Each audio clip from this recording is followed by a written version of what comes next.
Good everyone. Let me just check the volume and I think we're good. We're up. Very good. Welcome to Dealing Hope. Mhm. We're here in day 2, second day, Pastor Will. It's just after 9:30 in the evening, local time, St. Louis, and yeah, we've wrapped up the business for the evening. Big day. Yeah. Another big day. Long days. We start in the morning at 8. And yeah, as you say, it's 9:45. so it's been another full day here at General Conference Session 2022 in St. Louis. I think a big reminder we've had coming through today is that this session was meant to happen 2 years ago, and so a lot of the plans and decisions, it's really just for the next 3 years as opposed to the usual 5 years. And yeah, it's just really cool to be with some of our people from home and also from across our division and just see how God is leading. Yeah, I've been in the nominating committee all day today, and as I was just listening to the different speeches, going through all the different names, you'll see some of the results that have come through, and we've voted through all the departments just now, and they'll come through. We'll put them up later on. And if I can go back to yesterday, particularly because I sense the very strong support for the General Conference President, Pastor Ted Wilson, but also I've come across people who are disappointed. Yeah. And this is what I've been thinking about, is good night. Great job, Pastor. Yeah, that was the chair for our meetings tonight, Hensley Maruvan. Yeah, really great chair. Totally. Yeah. Yeah, I recognise the same, Pastor. It was a very big decision that came last night, and it was on day one at the end, in the evening, to vote for the new president for the new term, and can really just sense different perspectives coming in, even towards the end of his report early on yesterday.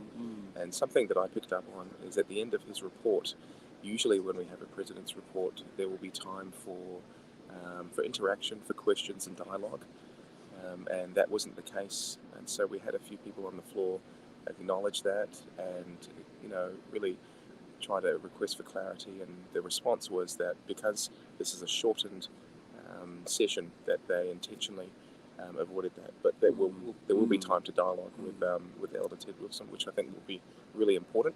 I think just a note that if you're a leader, incumbent or not, just to be able to dialogue over the great things that God is doing, and with questions that your people have, which really needs to happen. I thought about it today as I was listening again to the speeches for other positions, just how different we are.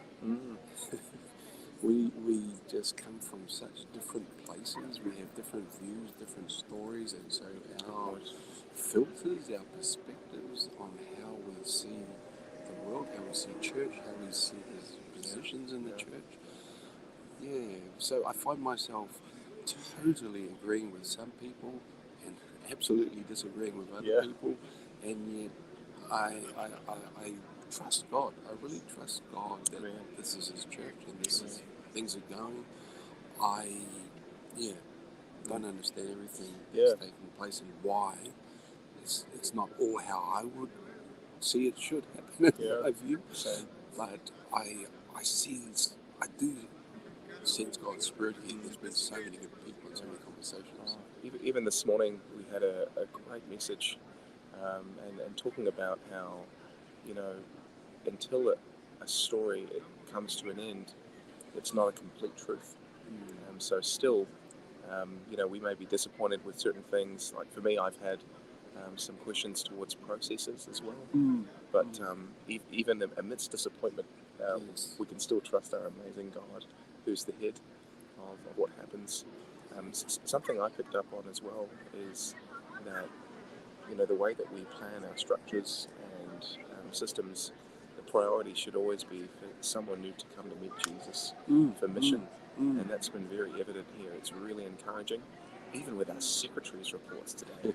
Like and they were very intentional from the start. They said, look, if our job with administrative processes is not to be supporting the mission, we failed. And I think it sets a great example in the ways that we plan secretary work, or even just in our local churches, the way that we administer different systems and processes. It should always be to support someone in our community coming to know Jesus. Amen. Hey, something that I'm sure sounds really boring is us working today through changes in the church manual. Look, one that I was very, very encouraged by, and I'm so happy that the General Conference is going in this direction of where they are saying that when it comes to nominating people into roles in our local churches, that it's okay to have a standing nominating committee. So That was cool.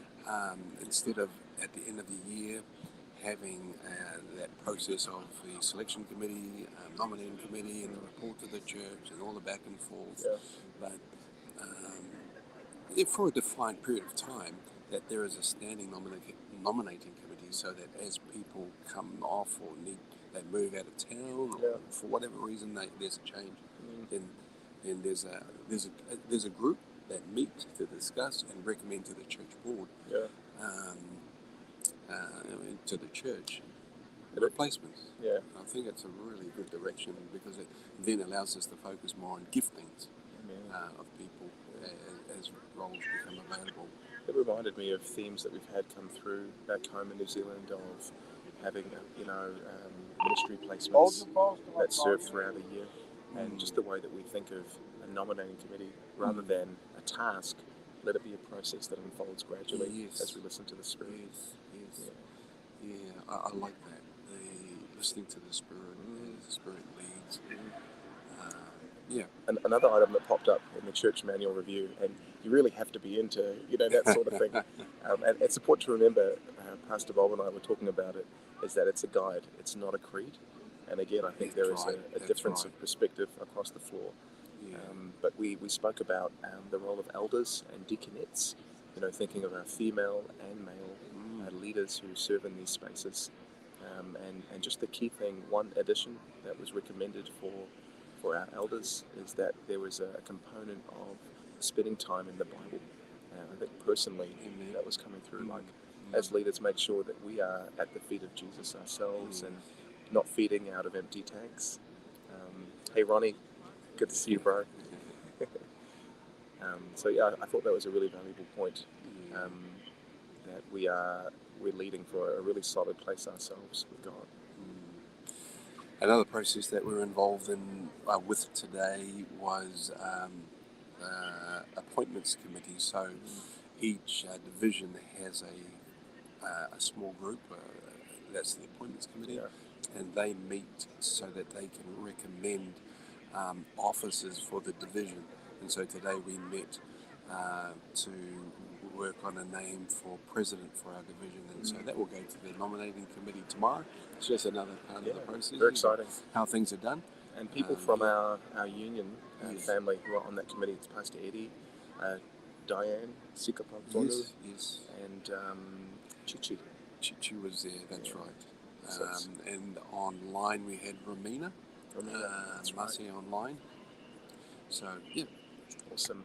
A highlight today, if you get a chance to look at, the YouTube feed, it was this morning about 11 o'clock, I think. Tracy Mafileo came to the microphone, and we had the best chairman, Ella Simmons. She did an outstanding job yesterday, and she just jumps in at key times just to sort it all out. But she was there adjudicating between some really key questions. Tracy comes to the floor, and she just wants to acknowledge the leadership of Ella as a first female vice president, who she's no longer continuing. Is that correct? And then that's right, she's retiring. Yeah, but also someone who has really steered the way for ministry for someone of colour, as well as an African American, but someone who does it so well. And She's awesome. Tracy was tearing up, Ella was tearing up, the whole house. Everyone stood up, standing ovation, and it was really in praise to God. So that was beautiful. Go Tracy, putting New Zealand on the map. Yeah, amen, amen, amen. Yeah, we've got a great team here. Just so thankful for how our part of the world has been represented. Amen. And I just thank each one of you for your prayers and support. And just ask that you continue to pray. Tomorrow is Wednesday here, so we're halfway. And just pray for our church as we just navigate through these challenging times. Yeah. I see a comment from Pastor Tulanga. Send our love and prayers down south. All the way. Blessings to you, brother. Yeah. Hey, well, thank you for joining us. We just wanted to drop in with another Dealing Hope live here at the GC session, and just wanting to just encourage you with hope in the Lord. The Lord is leading His church. A lot of things that are difficult to understand, but that's okay. It's just clear that God is in control. So, yeah, bless you and thank you. God bless family. Ka kite.